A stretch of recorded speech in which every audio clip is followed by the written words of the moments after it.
And the thing is, how could the party be making plans or signing such agreements if the party itself is not entirely sure about its future or its existence? When you take a look, yes, we have signed with the Congress with Timothy Smith party, but we also remember they are all branches of the Congress of the People. They are all branches of the Congress of the People. So it's important for us to come under one organization.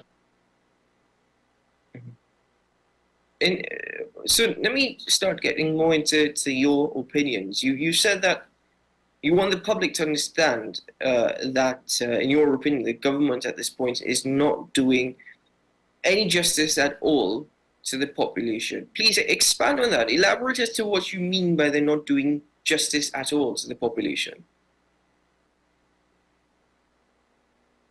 I think some of the decisions that are being made is not in cohesiveness with the population. We have a lot of issues that is taking place on the ground, where the crime is one, jobs, and or a lot of issues that is taking place. And if those issues are taking place and you believe that the government is not necessarily doing any justice, tying that back into your last response about them coming, about parties coming under one organization, one umbrella essentially, why has some sort of alliance with the United National Congress, who is the main opposition, been ruled out already? That's already been ruled out. Are you saying that we are not saying that the Congress people have ruled out any partnership with the UNC or with the PNM or anyone? We are saying that we need to come together to ensure that Trinidad and for a better future of Trinidad and Tobago. Do you think that the Congress of the People, I mean, based off of the conversation I have this morning and based off of what's being said, it's still not entirely clear to me, and I'm wondering whether or not it makes sense to still have a Congress of the People party, whether or not it makes sense to even have an executive leadership. Well, as I say, if you take into consideration a lot of our members, leaders, you have the NTA, you have Timothy, and all the rest of that is not just alone for the Congress of People. Sometimes you have to wonder if it is they need having any third force if we continue going down the road of breaking up the votes in the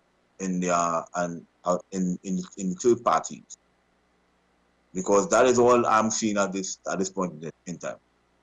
But then, if that's the case, Mr. Senate, why have these leaders, such as the political leader of the NTA, a former member of the Congress of the People, as well as the political leader of Hope, who's also a former member of the COP, why have they moved away from the COP to form their own organizations? Why is that they didn't see the need or saw it as viable to stay within the Congress of the People and try and use the party's platform that was laid in 2006, 2007, going forward? Why is it that they said it made more sense to create a party of our own? I think there's a sickness that I call the Iman syndrome, where everyone wants to be leader. And I am saying that no, that is the problem that we have at this point in time. Everyone wants to be leader, and I think that that sort of caused a lot of problem, in our society as well. Do you want to be leader of the Congress of the People? I am at this present time acting. No, I understand that. I very much understand that. But do you want to be the duly elected political leader of the party? The elections hopefully to be held in September. Do you plan on going up? Do you plan on contesting the No, post? I am not plan on coming up. No, I will not be going up for the election. So if that's the case, what is your role to play now in the Congress of the People? What is your role to play in politics going forward? I would find my way through it. I would find my way through it. But, but that doesn't register or signal much hope or give anyone some sort of confidence, does it? I mean, you will find your way through is not necessarily the statement that a politician will make. No, I'm not a politician. I'm not a politician. At the end of the day, I would like people to understand that I'm not a politician. I'm actually a simple individual. I look forward to see what is I try to help and look forward to help the downtrodden. That is what I do. I'm not a politician. I'm a realist, I would say. I deal with reality. Okay, in dealing with reality, do you think it's realistic for the Congress of the People to be signing such agreements and making plans? And well, actually, I'm making the assumption that signing these agreements are making plans to run in any general election. The next one due actually by the end of 2025. Does the COP see itself playing any role in that election? Well, when that decision would come when we make a decision, when the executive make a decision and goes to the council, and we would make a decision on that. So there is a council still in place? Yes. Okay. Again, repeating a question here. What has that council done? What have they been able to achieve since 2020 following the resignation of Carolyn C. Prasad-Bachchan? I'm repeating that question there so that I, as well as the viewing population, have an idea. Well, I would say that at this point in time, we have not really and truly moved forward in the way that we believe that we should have done, because of the breaking up of the fraction because of the breaking up of the Congress of the People and things that we had running at this point. Has that been to any extent sorted out? Has that been resolved? Well, that is we are sorting that out at this point in time. So we have now bringing certain people on board to actually deal with certain issues in that area. So if you are a realist following the elections in September, if they do take place, is it that ICNTT will no longer have any sort of active role or will no longer play any role in the political landscape of Trinidad and Tobago? I would say that I will continue to play a role in the political landscape, yes, but it may not be in this position of leadership. Do you have any plans of joining any other parties yourselves, such as the Hope Party, for example? No, at this point in time, I have no plans joining any party at this point in time. At this point in time, trying my best to see how we could bring some life into the Congress and people to ensure that the philosophies of the Congress and people continue to live on. Finally, Mr. Sinnott, recently a question was posed to you by a colleague, a fellow journalist, and that was whether or not the Congress of the People were avoiding elections. And you responded suggesting that the party is not avoiding elections. I concur. My question is whether or not it's not a matter of avoiding elections, but the fact that the Congress of the People simply cannot run in any election. I am saying no. I disagree with what you are saying there. I don't agree with that. Okay, why don't you agree with that?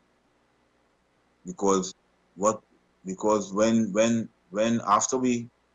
we work the ground, there's a lot of interest still.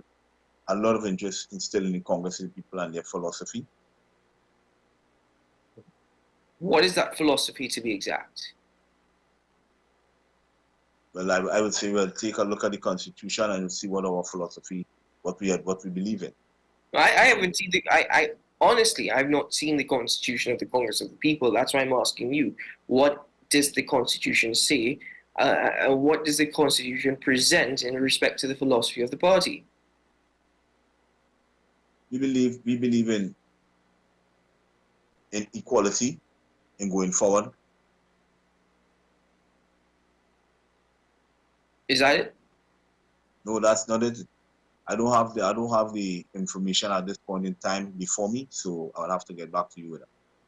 All right. Well, Mr. Sinet, thank you very much for joining me on the program this morning. Thank you very much for your time. And well, hopefully, if that information, is easily retrievable, we could expand on that a bit further. But let's see what happens at the end of September and how that dictates the future of the Congress of the People. Thank you very much, sir, for your time this morning. Okay. Have a good day. All the very best. Same to you. Kurt Zanetza, the interim political leader of the Congress of the People, indicating that elections more than likely, hopefully, will be held at the end of September. Following that, we may have a better idea as per the future of the COP and whether or not they still have any role to play in the political landscape of TNT. Ladies and gentlemen, we take a break here on the program. We will return shortly to continue this morning's conversations.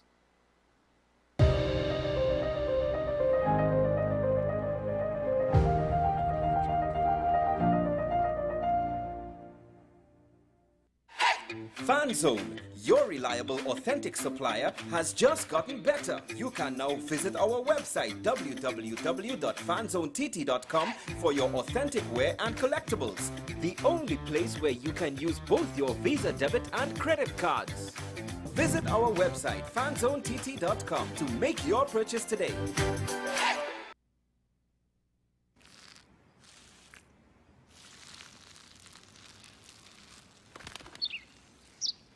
Maybe he landed here totally by coincidence. But if by chance he's admiring your fresh coat of Benjamin Moore soft sky blue, well, that's a pretty high compliment. Coming from an expert.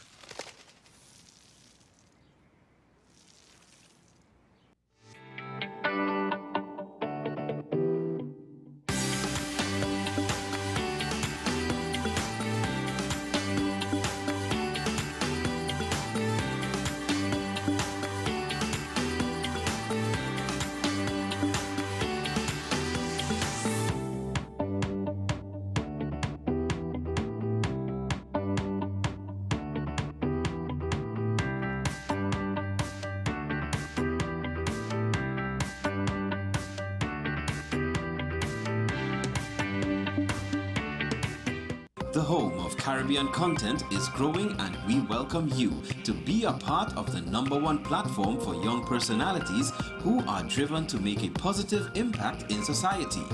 As we continue to reach every corner of Trinidad and Tobago through our daily broadcasts, our social media pages, or through our 75+ digital billboards across the nation, contact us to learn about our competitive rates via marketing at wesncc.com or call us at 628-5835. WESN Content Capital, television with a difference. Join me, Dr. Nalini Kokaram, on What's Up Doc, where we discuss all your burning questions concerning health.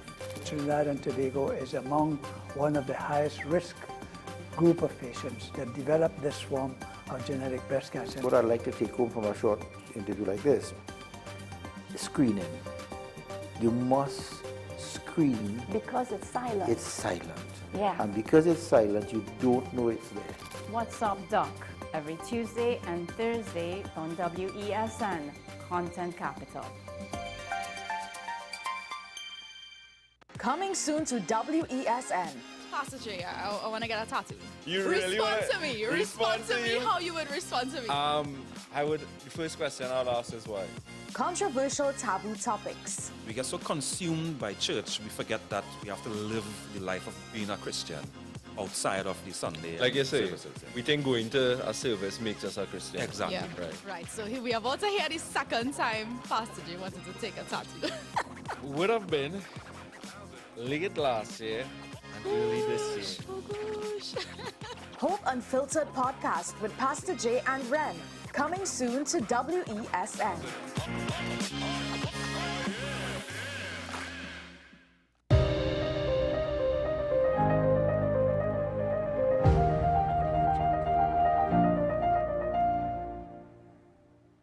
You know, the thing is, we speak about talent in TNT all the time. Last week, I had an artist on the program, and we were just speaking about opportunity here in TNT. But it starts from a young age where you nurture that talent and you know, you show the world what it is that we have. And that is exactly what the probably QRCC Orchestra is doing, because amazingly, they have a tour of the USA later on. But in aid of that, these things don't come cheap, and many a times it comes funding from the school board, from the PTA, parents directly.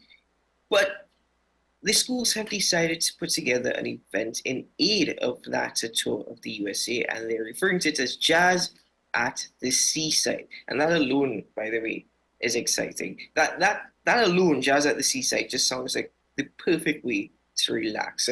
I welcome to the program this morning, no stranger to WESN, Mr. David Simon, the principal of QRC. Good morning, sir. Welcome to AM Prime. All of your viewership, good morning. Well, thank you very much for joining us. Now, I'm used to seeing you, by the way, with a shirt and a jacket on, but that jersey this morning really puts you in the mood for Jazz at the Seaside.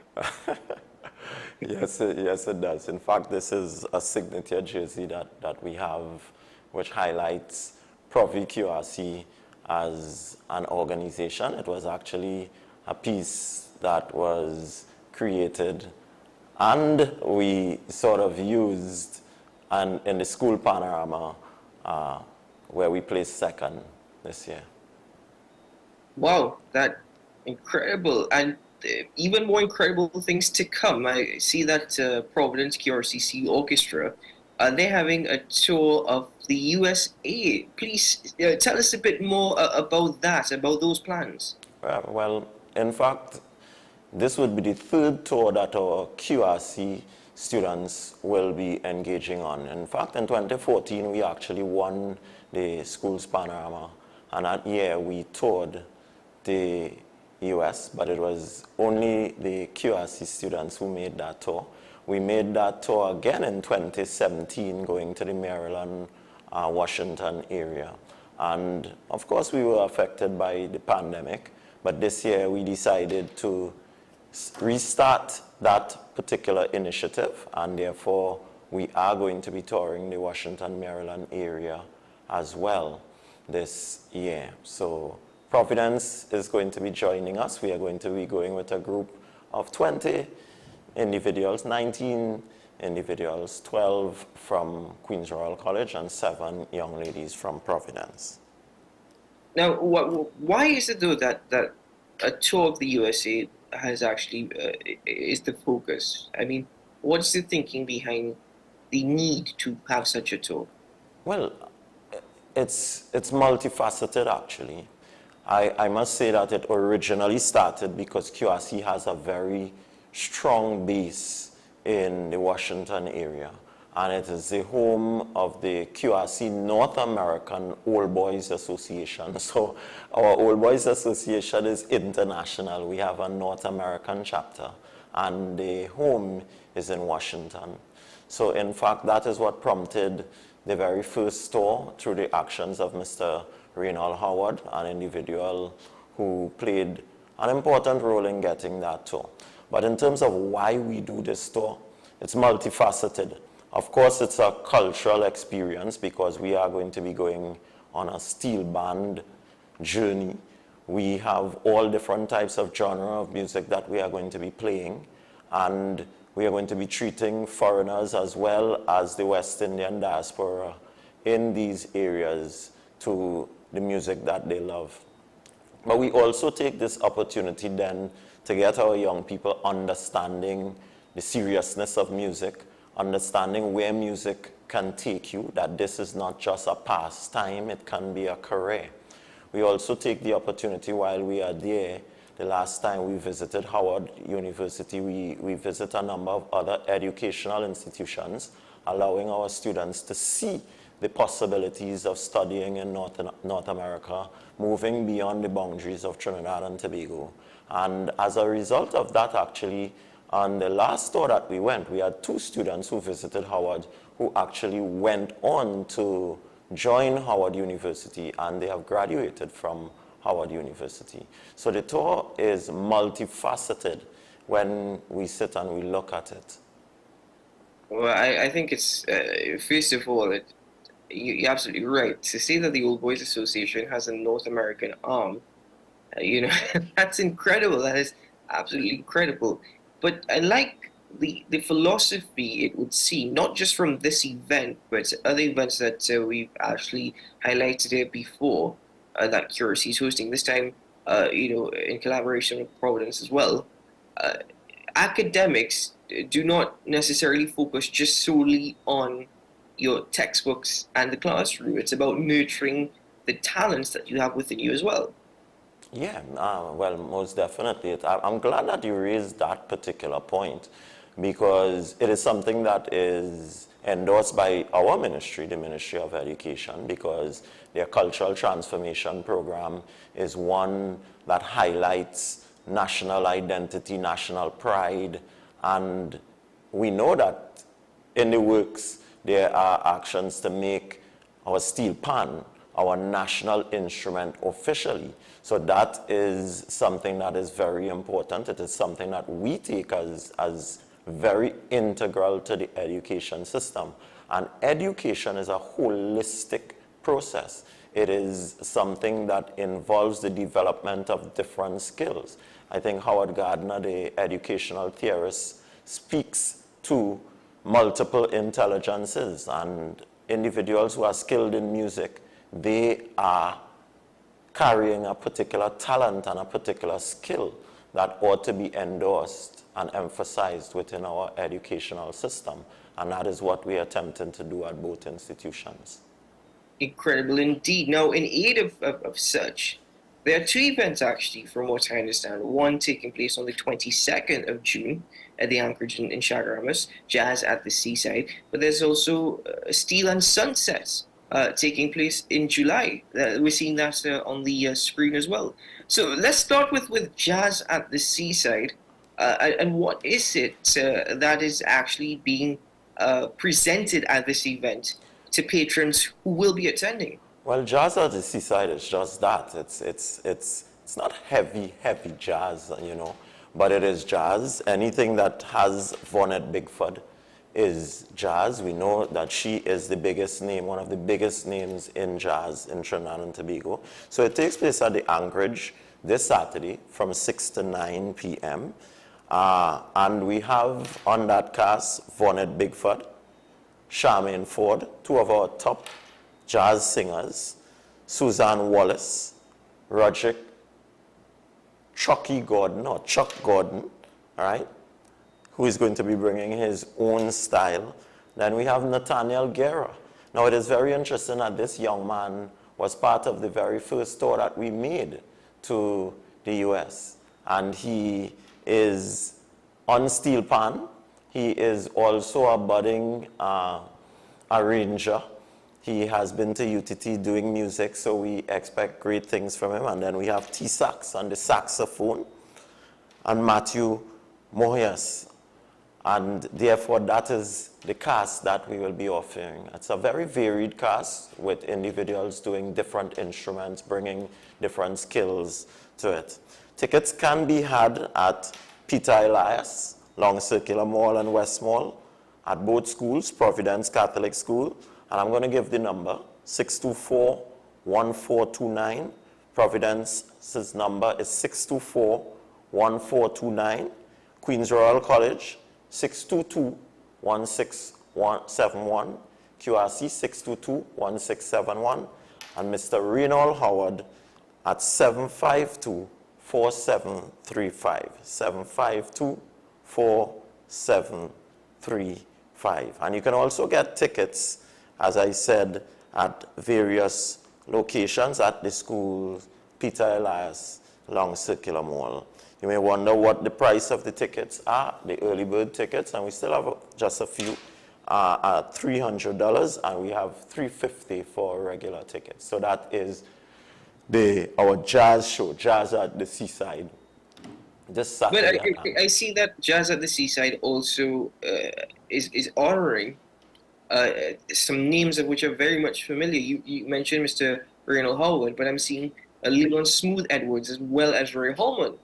Yes, all QRC students, I want to point out, Ray Holman, Leon Smooth Edwards, all QRC, all Royalians, so that we want people to know this, so that these names are the names that we have in mind when we think in terms of honoring these individuals for the role that they have played, not only in the development of Queen's Royal College, but in the development of music and spreading our culture to the rest of the world. So they are in fact gems of Trinidad and Tobago, and we of course want the world to know that they are Royalians.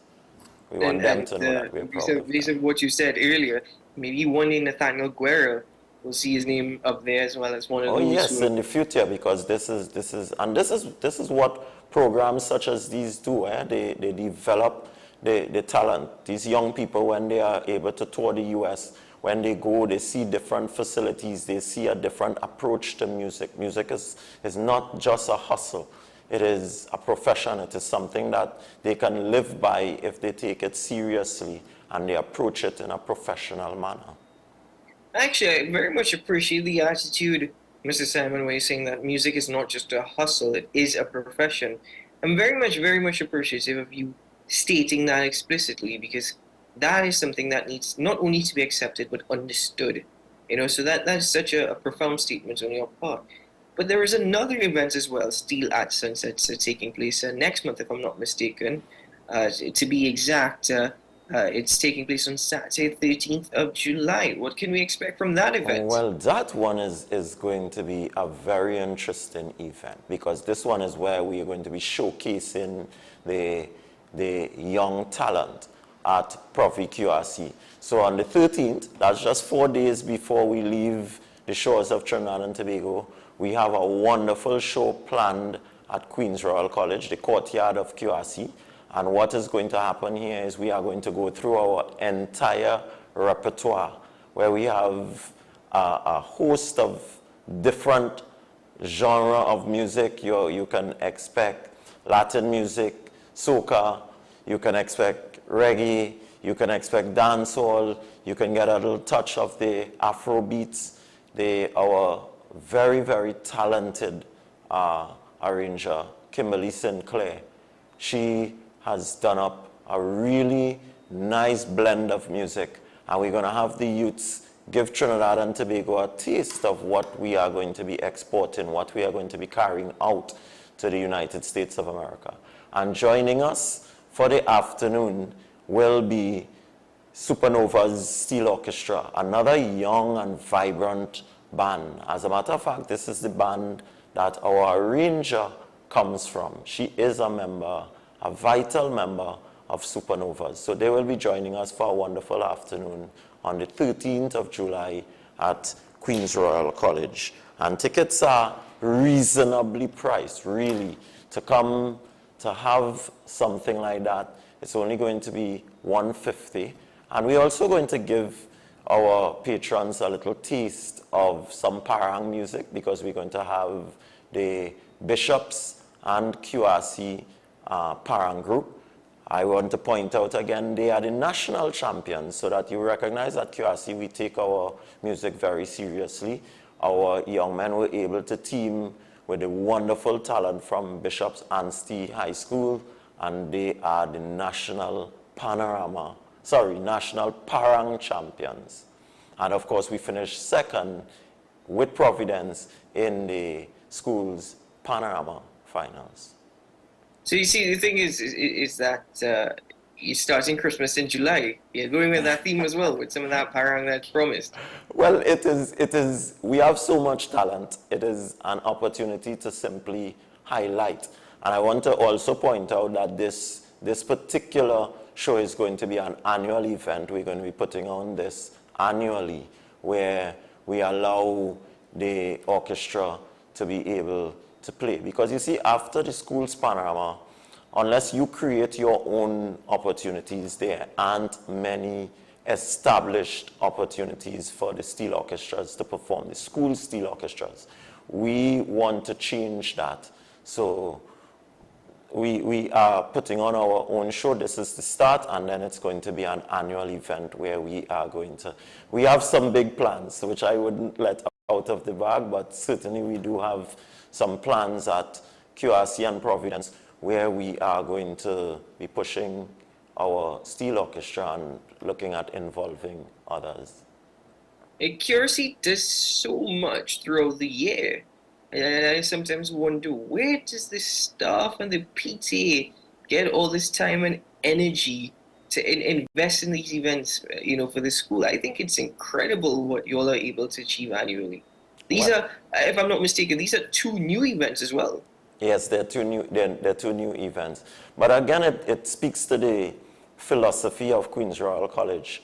And we were able to join with an institution that has a very similar philosophy. And I want to state that not just at QRC, I'll speak to that, but we have many educational institutions in Trinidad and Tobago that are involved in activities such as these. And I want to put on my other hat just for a couple seconds, because I'm also the first vice president of APS, which is the Association of Principals of Secondary Schools in Trinidad and Tobago. And there are many institutions that engage in activities such as these. But getting back to my own school, that is Queen's Royal College, it is something that we believe in. We believe in the holistic educational process. And that holistic educational process speaks to the development of different talents. QRC has given the world scholars, sportsmen, musicians, etc. And it comes from the basic philosophy of allowing our young men to grow, allowing our young men the opportunities to show their talents in so many different areas. And music is one particular area. So in continuing that philosophy, we can expect more tours for the steel orchestras to come. Well, this is our 3rd tour. We are not going to stop. It is going to be something that is going to be deeply entrenched in our system and our educational beliefs. So this is all part of it. This is what you are seeing taking place with the PAN, the Steel Orchestra, is one aspect. Our relay team at Penn Relays, we go to Penn Relays every single year, and we've been doing that for well over a decade. It is something that requires a great deal of planning, support from the government of Trinidad and Tobago, support from corporate TNT, and we're reaching out and asking for that support from corporate TNT to continue and even to increase, to allow our young people the opportunities, to make a positive indentation on our society. There is a heavy focus on all the school fights and all of the things that are taking place, but there is not that same type of emphasis on all of the positivity that comes from the youth. This is our 3rd tour, and it will continue when I leave, because that is the belief of the school that I have the honor of leading. Indeed, sir. Well, as we're coming to the end of this particular interview, and again, congratulations to all who were involved, and certainly it's incredible of this PAN tour of the US for the Steel Orchestra. But if you can just, one more time, for Jazz at the Seaside, which is the 1st event taking place this weekend, and then you've got Steel at Sunset, which is taking place on the 13th of July. Can you just remind us once more about tickets for this weekend, where you can purchase them one more time? Okay, so you can, as I said, you can get those tickets at Peter Elias, Long Circular Mall, and West Mall. at Providence Girls Catholic School, you can call 624-1429. At Queens Royal College, 622-1671. And Mr. Renal Howard, 752-4735. Tickets are priced early bird at $300 and the others at $350. And then we got Steel at Sunset. Steel at Sunset. That is the big explosion of pan where we can see the youngsters of Trinidad and Tobago, because Supernovas is also a pretty young band. And we are going to see Provi QRC Steel Orchestra as well as the Supernovas Steel Orchestra at the courtyard of Queens Royal College on the 13th, starting from 5 p.m. to 8 p.m. 3 hours of solid music, jamming, and you can get tickets by simply calling Providence Catholic School 624-1429, 622-1671, and of course all of the youngsters from the orchestra will have tickets as well. Indeed. Well, Mr. Simon, again, congratulations to you and to all who have put their hands forward, their time and their energies in putting together these events. And best of luck to the orchestras in their tour of the US. But certainly, indeed, sir, the philosophy and even the, as you expressed this morning, music is not just a hustle, it is a profession. I thank you very much, sir, for your continued time and continued efforts. Really in leading the way as it relates to education. Thank you so much, sir. Thank you very much, and I promise that we are going to get snippets of our tour, and when I return, I will reach out to you so that you might be able to share with Trinidad and Tobago just a snippet of what we were able to offer as we represented our country. Definitely, I'd be more than happy to do that indeed. The young ambassadors, the young steel pan ambassadors. Interesting that you said that, because part of our tour, they are going to be visiting the Embassy of Trinidad and Tobago when we go up to Washington as well. Oh, incredible. Oh, absolutely wonderful. So, oh, great. I'm glad to hear that. So indeed, then, we certainly look forward to those snippets upon return. Thank you very much, Mr. Simon. Thank you, and have a good day to you and all of your viewership. Indeed, indeed. Well, ladies and gentlemen, please come out in support of the Provi QRC Steel Orchestra and their tour of the USA. But apart from that, it's just two wonderful events that you can participate in. This weekend, of course, the 22nd of June at the Anchorage Jazz at the Seaside. What an incredible lineup, ladies and gentlemen, that you can expect. Tickets are still available. And then Steel at Sunset at Saturday, 13th of July. You've seen that fly on your screen. Tickets are reasonably priced at $150. It's just really good. You've got 3 solid hours of music, and what a variety that will be presented. What quite a great mix, actually, that would be presented to all patrons attending. Well, ladies and gentlemen, we're going to take a break here on the program, and well, we'll return shortly.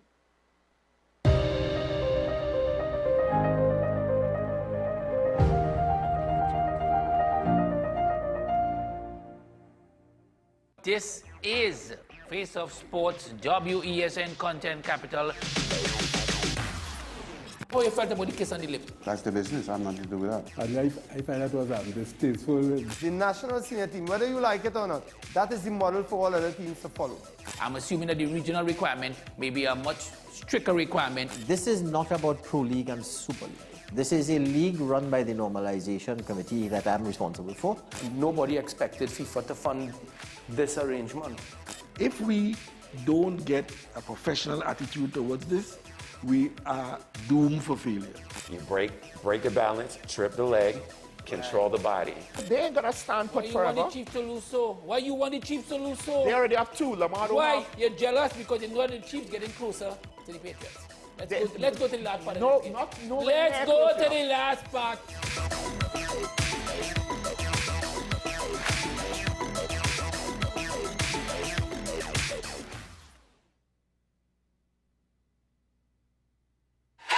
FanZone, your reliable, authentic supplier, has just gotten better. You can now visit our website www.fanzonett.com for your authentic wear and collectibles.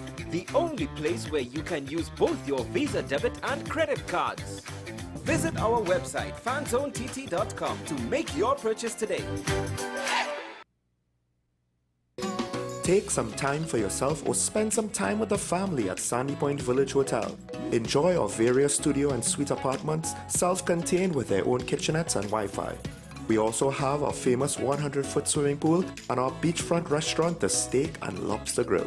And our location in Crown Point puts us near the center of activity from the nylon pool to the local nightlife. Call us and make your reservations at 639-8533, 389-2378 or email us at sandypointvillagehotel@gmail.com.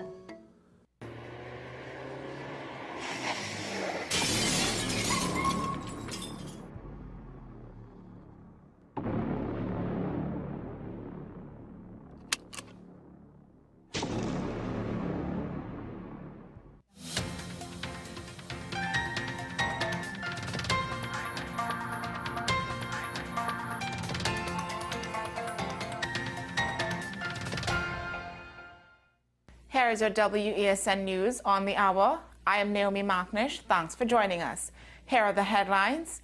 Voting is currently taking place in by-elections for 2 local government districts. Star Slate registers landslide win in UNC national executive elections. Moody's change in credit rating outlook for Trinidad and Tobago prompts warning from former minister in Ministry of Finance. Israeli Prime Minister dissolves war cabinet following ally resignations. Now for the details. Polls opened at 6 a.m. and voters in the local government districts of Legua, Indian Walk and Mont Diablo, Quinam are now engaged in the process of casting their ballots in today's by-elections. Legua, Indian Walk has 8,465 eligible voters and Quinam, Mont Diablo has 8,369. Voting for special electors took place from June 12th to the 14th. PNM's Otley Grantham and the UNC's Nicole Gopal are once again contesting in Legua, Indian Walk, following a tie in last August's local government elections. The district falls under the UNC-controlled Princestown Regional Corporation. UNC's Sarah Sukdio and the PNM's Anderson Nanan are contesting the by-election in Mont Diablo, Quinam. This by-election came about as a result of the death of UNC councillor Dipti Ramnath, who was also chairman of the Penal Debe Regional Corporation at that time. The United National Congress Star Slate registered a landslide victory against the opposing United Patriots slate at Saturday's national executive elections of the party. All 17 candidates on the Star Slate, backed by UNC political leader Kamla Persad-Bissessar, captured an average of just over 13,000 votes apiece, compared to an average of just about 4,000 each for their compatriots on the Patriot slate, led by Ottawa Mayaro MP Rushton Parry. Voter turnout was listed at just over 18,000 according to information gleaned from preliminary data furnished by the UNC Elections Management Committee, headed by Attorney-at-Law Daryl Allaha. Trinidad and Tobago is perched on the edge of a credit ratings precipice. This precarious warning comes from former Minister in the Ministry of Finance, Mariano Brown, following Friday's change in the outlook on Trinidad and Tobago's ratings from positive to stable by credit rating agency Moody's. Although affirming its Ba2 rating, Moody's says its change in outlook is driven by increasing external vulnerability risk caused by lower gas prices and the accelerated pace of liquid foreign exchange reserves drawdown over the first 4 months of 2024. Mr. Brown attributes the fear of a lower quality rating associated with a higher risk of default to the government's desperate urgency to implement the property tax and the TTRA to beef up revenue shortfalls. Internationally, Israel's Prime Minister Benjamin Netanyahu has dissolved his 6-member war cabinet, a widely expected decision that follows the departure of centrist opposition leader Benny Gantz and his ally Gadi Eisenkot. Israeli media report that sensitive issues about the war with Hamas in Gaza will now be decided by a smaller forum. Since Mr. Gantz quit 8 days ago over what he said was a lack of strategy for the war, there have been calls from far-right ministers to take his place. A spokesman for the Israel Defense Forces said that as far as it was concerned, it would not affect the chain of command. Mr. Gantz and Mr. ICNTT joined a national unity government with Mr. Netanyahu's right-wing coalition days after the start of the war in October. On Sunday night, Mr. Netanyahu reportedly informed ministers that he had decided to dissolve the decision-making body rather than bring in new members. Well, that's news to the hour on WESN. I am Naomi Macnish. Thanks for watching.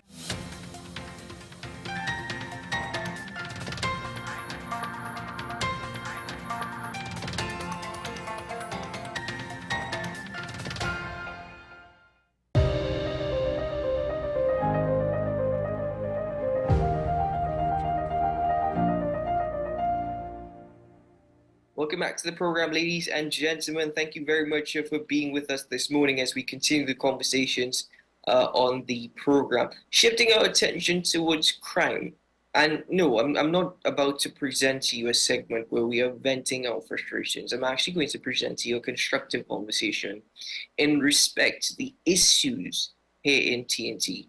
And one of the issues is actually addressing the crime situation. And it's not necessarily speaking about the tactics when it comes to the TTPS or the resources that are necessarily available, but just generally the philosophy that is practiced within the household and by extension within communities and societies, and that impact it has on the criminal element. Now, it's a very, very interesting article that was written about 2 weeks ago that speaks about addressing the root causes of crime here in TNT, and it does not take much. Problem is, even though we're focusing on the social issue, and that is the fear of crime, and the social issue, that is the repercussions of the activities of criminal elements, are we actually focusing on what is behind it? I'm joined this morning by the author of that article. She's an attorney at law. She's also the chairman of the Catholic Commission for Social Justice, Ms. Leela Ramdeen. Good morning, Ms. Ramdeen, and welcome to the program. Good morning. Can I just say I'm the consultant now. I had to resign as chair. I became ill, but I'm a consultant to CCSJ. Well, thank you very much for that correction. My sincerest apologies. I've just ruined, every time I've had you on the program, it's the chairman, So, yes. Good to know that there's still an active role that you are playing. Yes. But getting into the article, the one that you authored, what the philosophy that you presented in respect to dealing with these social issues is simply that for a value for life, there seems to be a disrespect for life as it pertains to whether it be the laws that exist here in TNT or whether it be just on the streets here of TNT. But in addressing that level of respect and that value for life, exactly where do we start? At what point or what position is it necessary in addressing this particular issue? I think we need to go back. I may have referred to this in my article, to some of the major reports that we've had. We're thrashing around looking for solutions, but the solutions and the recommendations of a number of reports we've had in the past identify what what are the causes of crime and some of the solutions. One of the latest reports, as you know, is Selwyn Ryan's 2013 report, No Time to Quit, Engaging Youth at Risk. In fact, Selwyn Ryan and his team, it was a cabinet-appointed team, came to my house here. I was the chair then of an education discussion group to look at one of the major problems we have in terms of education. And he made it clear that in his report, it's obvious to them, he said, that the propensity to crime resulted from certain conditions, including broken and dysfunctional families, juvenile delinquency, peer rejection, failure or disruptive behavior at school, gang membership, and incarceration. And that's matched, he said, by the availability of drugs, numerous opportunities for young men to gravitate to crime as an easy but dangerous way to earn a living, and a marked change in societal values. We need a new moral compass over the last 6 decades. And he looked at what we need to do. Solutions, he said, include integrated governance. Everybody, all these different government ministries working in silos. We need an integrated form of government, one framework, community empowerment, a comprehensive youth development policy, a social contract, he says, that espouses poverty eradication, adequate housing, improved education system, family support, health and wellness, and enriching leisure and creative activities.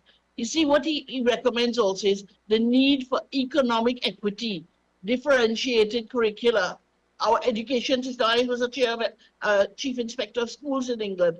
Our education system, even our last president says, need a total overhaul.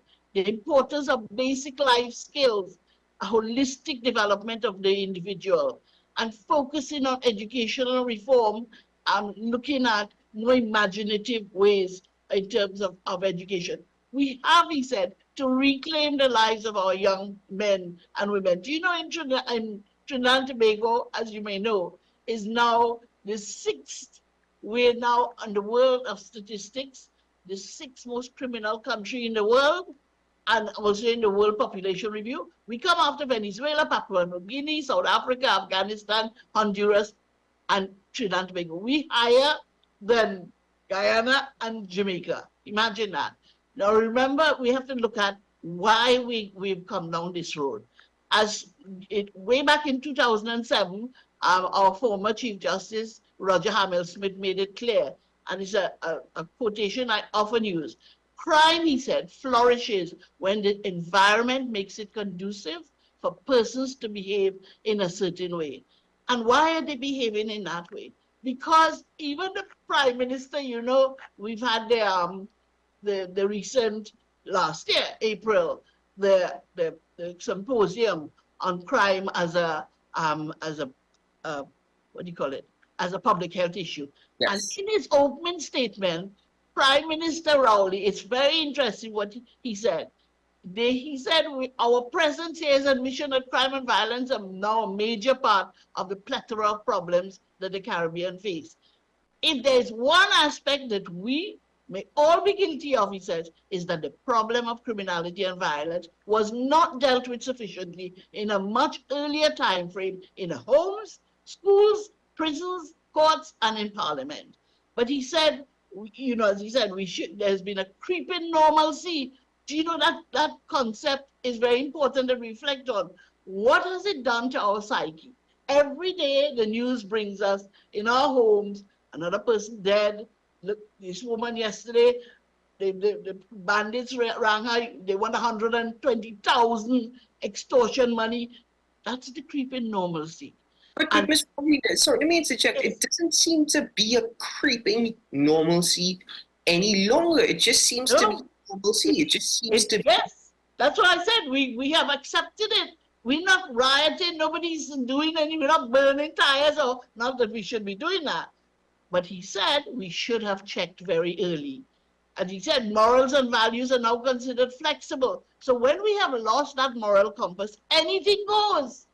And our challenge is to look at what's happening in our own country, elsewhere as well, with our own house. This week, a few days ago, you would have seen that Minister Hines got a new study on criminal gangs in Trinidad and Tobago. Because that's one of the challenges we have.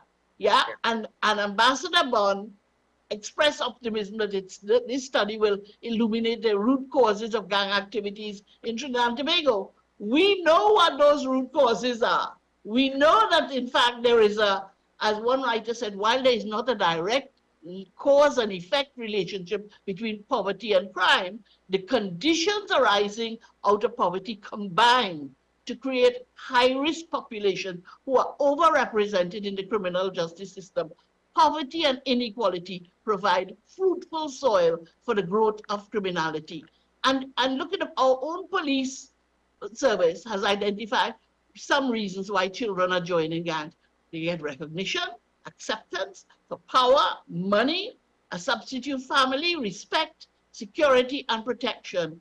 Do you know Victoria Bihari has written an excellent article called The Institutionalization of Gang Violence in Trinidad and Tobago.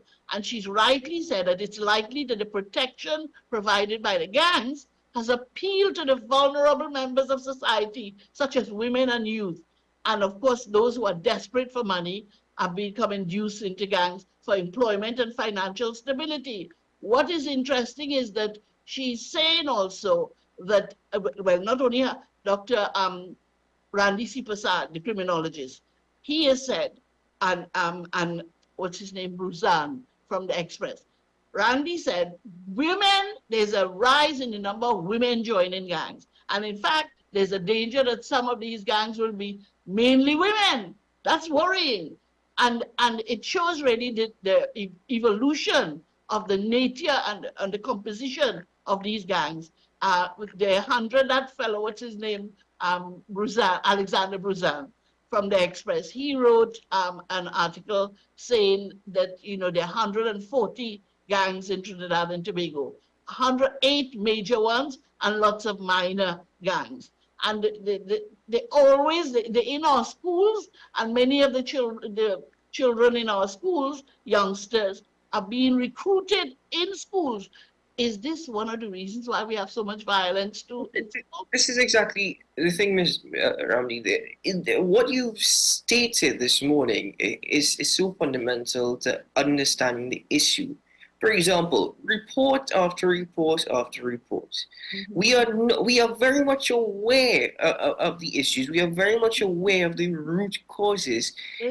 But as you point out in your article, there are no tangible signs of effective crime preventative strategies. Is it that moral compass that you spoke about? You know, and when even the Prime Minister has said that morals and ethics have become so flexible now, do you think that has also applied to those who have the responsibility to actually try and deal with this situation?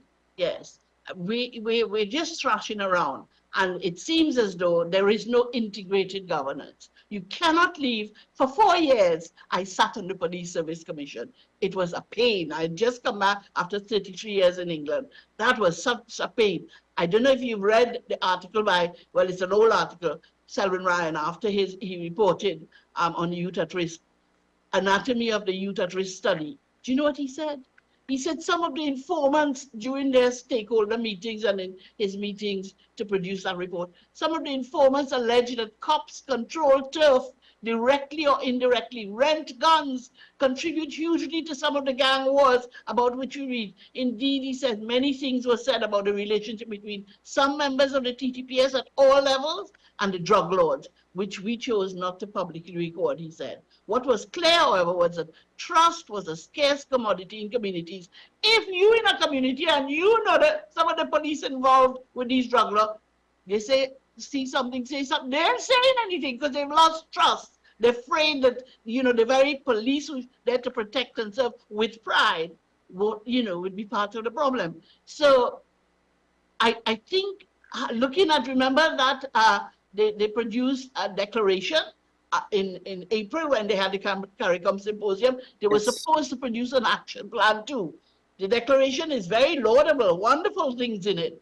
And where's the action plan and what's happening? We just continue to trash around. We have ideas, we know what we're supposed to be doing, it's not happening. You cannot have an 11+ system, SEA system, where so many children are just abandoned. Do you think this is deliberate though, this lack of action? I don't think it's deliberate. We have really bright people in Trinidad and Tobago. You know, I was reading Martin Daly's article yesterday where he said, Ease Detention, it's called. How he went to Barbados and you know, people seem to have to go away to ease the tension from all the troubles we have here. But I don't think it's deliberate. I think somehow we're not getting the right think tank together. And it's affecting the whole of society. You may have read Dr. Joanne Paul, she's a UE lecturer in medicine, and she said in her article on Sunday called Hot and Trending, the suffocating crime atmosphere causes stress, anxiety, fearful vulnerability. This crime, real crime, and she says, if anyone were to do a vibe check, we're struggling and not at all managing. That's what we're not doing.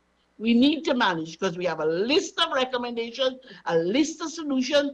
The new study that the US has given to Minister Hines has a lot of information, I understand, that will help us, to, as the ambassador said, to identify ways in which we can deter people from crime and address the whole crime issue in Trinidad and Tobago.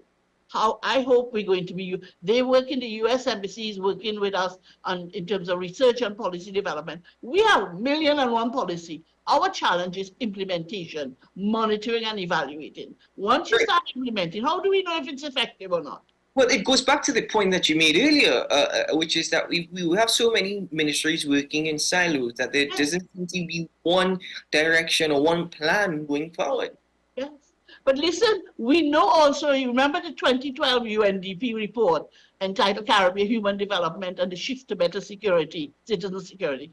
The report stated that Caribbean governments can reverse the trend of the high murder rates, but it called on our government to beef up public institutions to tackle crime and violence, including the criminal justice system. Our criminal justice system is really in need of a major overhaul. So we're looking at the judiciary, the length of time it takes to process. People are there for longer on remand, longer period than if they had been convicted and served a maximum sentence. Our policing is all over. We have over 6,500 police at all levels, all ranks. Really good in terms of proportion of number of population. How are we targeting their work? How are we monitoring whether, in fact, their performance is adequate? I won't even go into the politics of it before people say I'm becoming political. But you need to look at supervision within the police service. So the UNDP report says Trinidad and Tobago should seek to achieve a better balance between prevention and legitimate law enforcement, with a stronger focus on prevention. And what examples they said? You prevent by looking at youth development, at how we all the different strategies that they say that they're using to get rid of crime. So we had the UNDP report, we've had the 1980 report by Clive Abdullah, we've had the Saran report, we've had 1,000,001 report, and what is happening? What is happening? So then, okay, so let's say if for a moment we have all these reports, we're not going anywhere. So then the very simple thing is as you mentioned, ethics, morals, responsibility, that sense of responsibility. How do we now start to foster an ethic of respect in society? Yes. How do we try and do that when it seems the society itself has no sense of direction, but the fear of crime has led to everyone now just being scared of each other? Yes. The thing is, unless we have a whole society approach, I talked about ministries working in silos, we have a number of NGOs. You know, I'm the vice president now. I keep saying I'm sick, I'm resigning, but they recruit me and more. Call to Action for Social Change Foundation. I'm the vice president, and Chalisa Canali, Pastor Dot is the president, Pastor Dottin. We have so many good people. We're all trying to work, but again, we're working as NGOs, not coming together. So it seems as though if we're going to turn our country around, all these different faith communities, all citizens, all NGOs, CBOs, faith-based organizations, we need to come together. We have an IRO, interreligious organization. The majority of people in Trinidad and Tobago belong to one or other religion. Yes, we have atheists, but the majority belong to. I want to know how we can get our IRO and our faith communities and citizen NGOs, etc., to play a greater role. You know, we've had constitutional reform recently, consultation, and I'm waiting. They said that in June there will be a report having the committee having analyzed, you know, what people say they want. People want to be able to live in peace.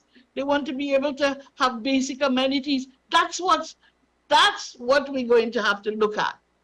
Who is getting the largest slice of the cake? However small our budget is, how is that budget being used? I read that 43% of the budget for national security goes on policing. 43%. And how effective is that? Are we getting value for money? Are we getting value for money? I think we have about 59 million was with a big deficit. Our budget this year, and we keep taking more, so it must be more. All that money being spent, but we have huge number of people living in squats. That's the reality. We have a number of people who have truant it. I read that a policeman said recently they're going to go after the truants. After COVID, the Minister of Education said there were over 4,000 children, I think, who just didn't return to school. What's happening to those children? We know that it takes ages, years for assessment of children with special needs. When they fall out of school, I remember working with Archbishop Jason Gonzalez, where now we used to have single murders, now it's quadruple murders at one time. And this fella, young ex-bandit, said he was helping the then father, Jason Gordon. I asked him why he became a bandit. He said, Miss, I have a hearing impairment. My teacher put me at the back of the class and education passed me by. So when the gang leader offered me a gun, I felt empowered. I felt valued. Those are the things we need to listen to. Those are the things that Selwyn Ryan would have heard. And I think these are more stories. I think these are more stories that need to come out. That it needs to be more vocal. But we're running out of time, and I wanted to ask you. You mentioned NGOs, and you even mentioned faith-based organizations. Yes. Oftentimes, they say that we need to separate the rule of religion and politics when it comes to the state. But is that something that also needs to be applied to crime?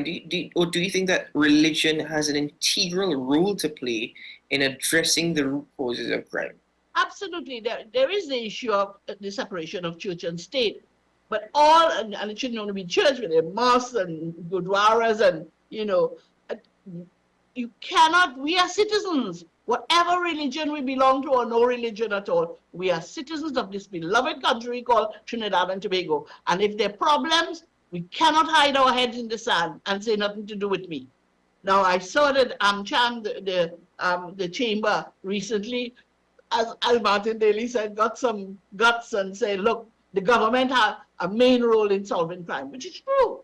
They have the resources. But we also have a part to play, every one of us. Nation building is an issue that all of us should be concerned about.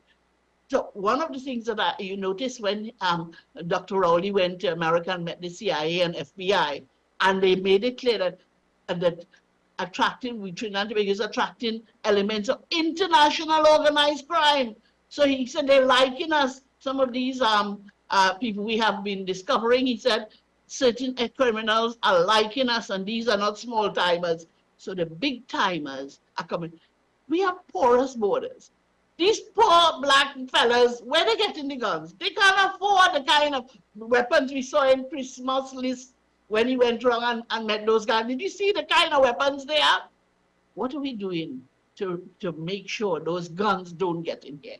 And how are we, if he could find them in 1 or 2 days, how come I see they've arrested 22 people based on what they saw in his videos.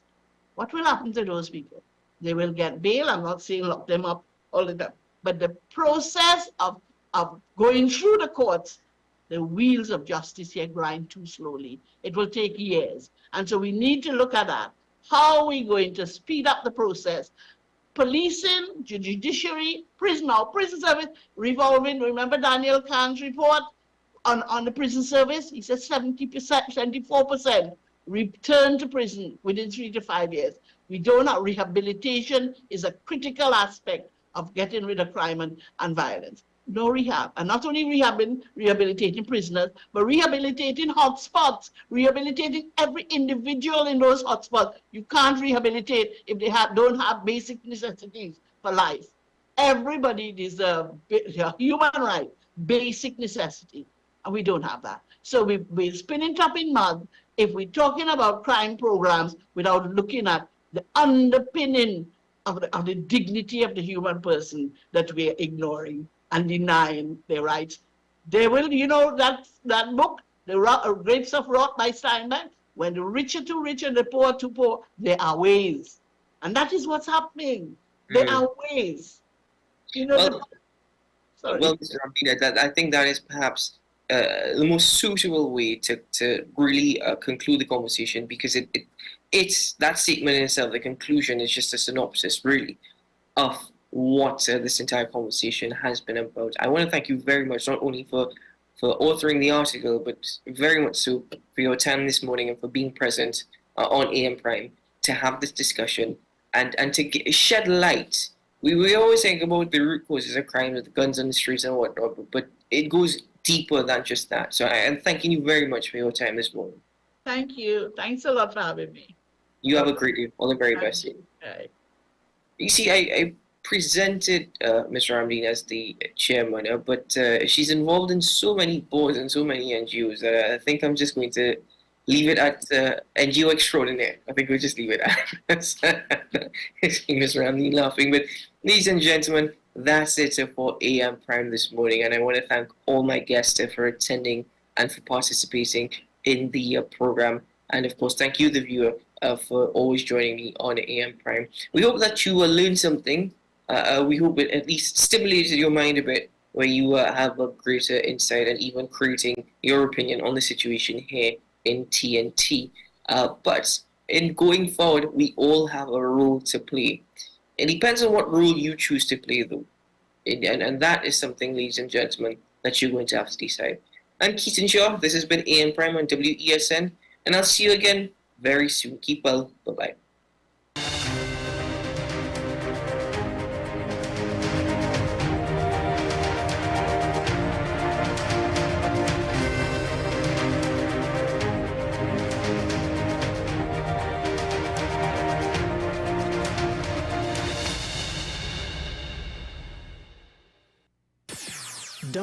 WESN.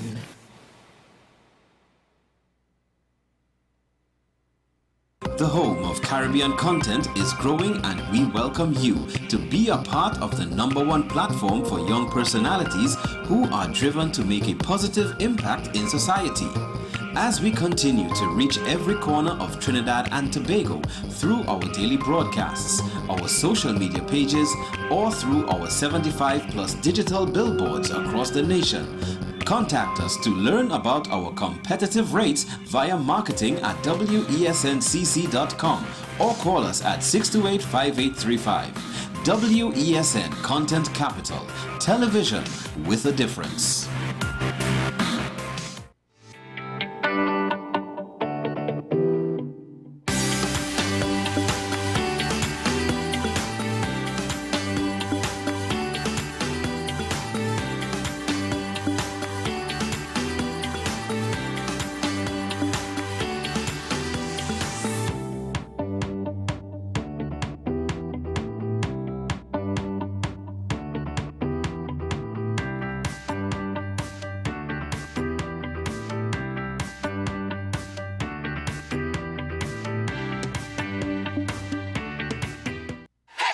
FanZone, your reliable, authentic supplier, has just gotten better. You can now visit our website www.fanzonett.com for your authentic wear and collectibles. The only place where you can use both your Visa debit and credit cards. Visit our website fanzonett.com to make your purchase today.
are alive with certainty as protesters, including families of hostages, continue to call for a ceasefire deal. A message that even those held captive echo. For all the hostages that are still in Gaza, it's only one decision, only one. It is the deal between Israel and Hamas. I ask to bring them home as soon as possible.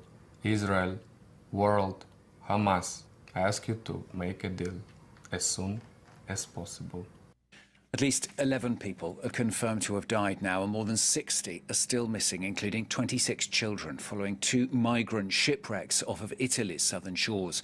A German aid group saying it picked up 51 people from a sinking wooden boat, including 2 who were unconscious. They also found 10 bodies trapped on the lower deck of the vessel. Survivors handed over to the Italian Coast Guard and taken ashore. Eliza Herbert reports.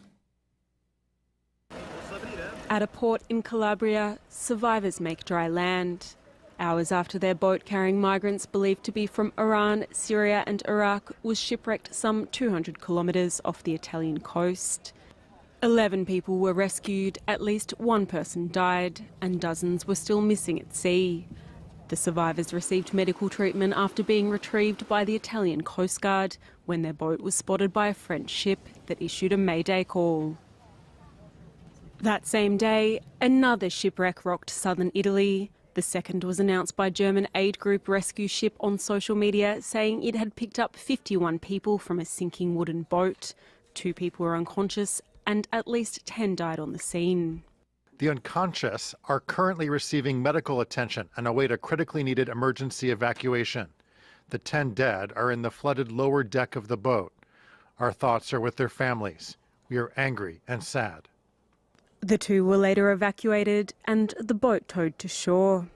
According to the International Organization for Migration, more than 23,500 migrants have died or gone missing in the central Mediterranean since 2014. In a joint statement with other UN agencies on Monday, they called on EU governments to expand legal and safe migration channels so that migrants are not forced to risk their lives at sea. Firefighters in California are tackling the state's biggest blaze of the year so far. That as fears intensify over ominous conditions forecast for the hot, dry months ahead. The latest inferno just north of Los Angeles rapidly burning through almost 15,000 acres. That's 60 square kilometres over the weekend, forcing the evacuation of more than 1,000 campers from a recreational park, the closure as well of a popular boating lake. The National Fire Centre saying low visibility and winds of up to 80 kilometres an hour are impeding firefighters' efforts there. Now, leaders of European Union countries have praised the record of the bloc's chief executive. That's the European Commission President Ursula von der Leyen, as she appears on track to secure their endorsement later this month for a second term in office. At an informal dinner summit in Brussels, the EU's 27 leaders weighed the fallout from the recent European elections and how to take those results into account as they nominate candidates to a series of top jobs. But a short while ago, I spoke to our correspondent in Brussels, Dave Keating, and I put it to him that with the balance of power in the Parliament moving towards the far right, whether that's actually being reflected in who gets the top jobs. It is not, and Italian Prime Minister Giorgia Meloni from the far-right Brothers of Italy party is not happy about that. You could see that on her face yesterday. There was supposed to be a big conversation digesting the results of the European election, but apparently all people heard was the EPP crowing about how they came first. Now, they've come first in every European Parliament election for the past 25 years, nothing new there, but apparently no one really wanted to acknowledge the growth in far-right seats there in the Parliament. And there within the European Council, Giorgia Meloni was not happy about that. Technically, the ECR, her group in the European Parliament, had more votes than Emmanuel Macron's Renew group of liberals, just a little bit more. But yet Renew is being offered this high representative position. ECR is getting nothing. Now, there's only 2 prime ministers from the ECR right now, Meloni and the Czech Prime Minister Peter Fiala, but we're set to get another one with the Belgian Prime Minister very shortly, and there's talk that Viktor Orban is also going to join that group. I don't see ECR getting any of these top jobs in the long run, but it's created, it seems, a lot of ill will with Meloni. Dave Keating in Brussels talking to me a little earlier on. Now, France have delivered a 100th victory for their manager Didier Deschamps as they edged a pretty tenacious Austria side 1-0 in their opening Group D match at Euro 2024. But it came at a real cost as superstar Kylian Mbappe suffered a broken nose. It was by no means a vintage performance, France requiring an own goal, in fact, by one of Austria's defenders shortly before half-time to secure the 3 points that put them level with the Netherlands, who they face next on Friday. Well, let's bring you all the details then. This report from Charlotte Hughes. Cheers from French fans as they left the stadium after France secured a 1-0 win against Austria. Not long before half-time, Max Wöber scored an own goal, giving France the points they needed to face the Netherlands, who they're up against next. We have to improve, but we still have faith. While he would have liked the team to win by a wider margin, France coach Didier Deschamps welcomed the outcome. But the victory came with a price as Mbappe suffered an injury. The team's captain broke his nose when he collided with an Austrian defender. He's not so well. He's in a bad way, I don't know. He's being dealt with by the medical staff. So I can't tell you any more, but his nose is a mess, that's for sure. So we'll have to wait and see. But it seems complicated, so that's obviously the black mark of the evening for us. A date for his return to the competition has not been set. According to the French Football Federation, Mbappe will not need surgery, but he will have to wear a mask when he returns to the pitch, which he joked about on social media, asking his supporters for mask ideas. Fans responded suggesting he should wear a Ninja Turtle mask after his teammate joked ahead of the game that he thought Mbappe bears resemblance to one of the characters. With or without Mbappe, the French team are gearing up to take on the Netherlands on Friday. Just had a quick look at that tweet from Kylian Mbappe for you. It's had over 14,000 replies, not just looks, actual replies. Now, the Olympic flame from the Euros to the Olympics. The Olympic flame has made its way to the French island of Martinique on what has been the final day of the Olympic torch relay swing through France's overseas territories. The flame started its journey through the Caribbean island at Mount Pelée before passing through a series of other towns. Part of the journey also carried out by boat, apparently, making it easier to access some of those villages dotted along the coastline there. Beautiful images, though, aren't they? The flame ending its day in the port city of Fort-de-France, where a cauldron was lit in front of cheering crowds. The torch relay is returning to mainland France again today, where it will next travel through some of France's hottest tourist destinations in the southeastern Alpes-Maritimes department. So the Olympic flame well on its way through France before, of course, it arrives in Paris in, well, it's a little over a month's time now, isn't it, really, before the Olympics get going at the end of July. You're watching today's edition of The World Today.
France 24, a different point of view. Liberté, égalité, actualité.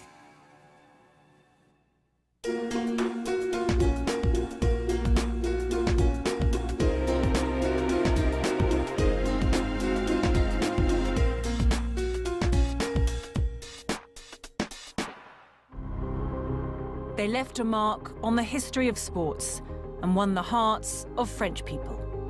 Cette course, elle va durer à la fois une éternité, ça va être des moments de maîtrise totale. C'est 47 secondes 21 qui sont gravés à jamais. In Atlanta, Beijing or Rio, they became Olympic champions, the pinnacle of a career at the highest level. C'est comme si j'avais une aura autour de moi et qui me disait mais go, avance quoi. J'aurais pu marcher sur l'eau. They had to reinvent themselves after reaching the peak of Olympic success.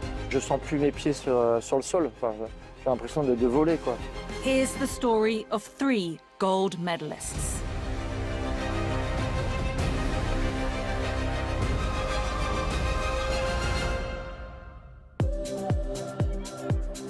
Allez, grandis-toi. T'es un peu assise, il faut que tu sois plus grande au-dessus du plot. Pour les benjamins, vous prenez une perche.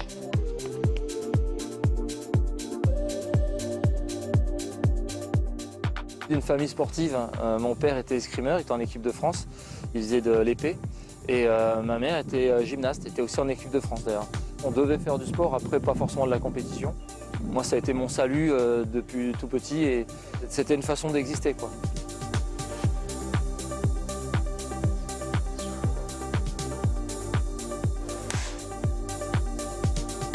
Moi je voulais faire de la danse. Du coup, ça a été un peu le deal avec ma mère. Elle voulait vraiment que je fasse du judo. Alors, j'ai fait du judo, mais aussi de la danse. Les premiers rapports à l'eau, le premier apprentissage, pas forcément à l'aise parce que je bois la tasse sous l'eau. Néanmoins, le côté un petit peu téméraire où je m'aventure dans le grand bassin où je n'ai pas pied.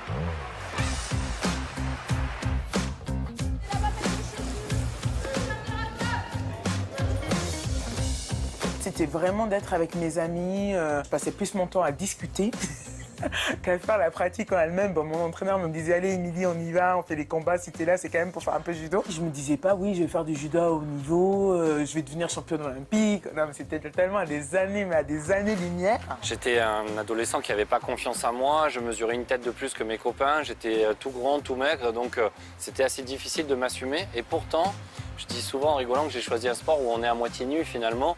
C'est complètement paradoxal, mais il n'y avait pas cette notion de jugement en disant tiens, lui il est plus grand, lui il est plus costaud, elle est plus trapue, etc. C'était, tout le monde était pareil.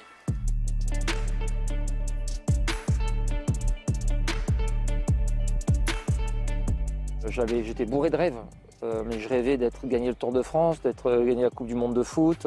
Je rêvais tout, quoi, gagner Roland Garros et compagnie. Enfin, dès que je voyais un sport qui dégageait plein d'émotions, et j'avais envie de faire partie de cela. En 84, donc Pierre Quinon est champion olympique. Je trouve ça dingue parce que ce gamin, il était tout gamin quand il gagne.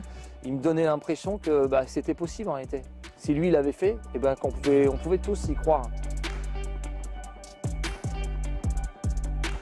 Quand Marie-Josée Pérec est double championne olympique, en 96, j'ai 13 ans, donc là, j'ai des images encore d'elle et d'autres championnes ou champions, dont Jean-Guy Alphionne, qui me marque énormément. J'avais cette petite voix en moi voilà, qui me disait « lâche pas. Toi aussi, tu peux être en équipe de France, toi aussi, tu peux aller chercher des podiums européens et tout ça, et montre-leur que toi, tu es là. » C'est cet objectif que l'on va mettre au centre de notre vie, et qui va régir un petit peu notre comportement au quotidien. Donc c'est important de ne pas griller les étapes pour consolider finalement nos acquis.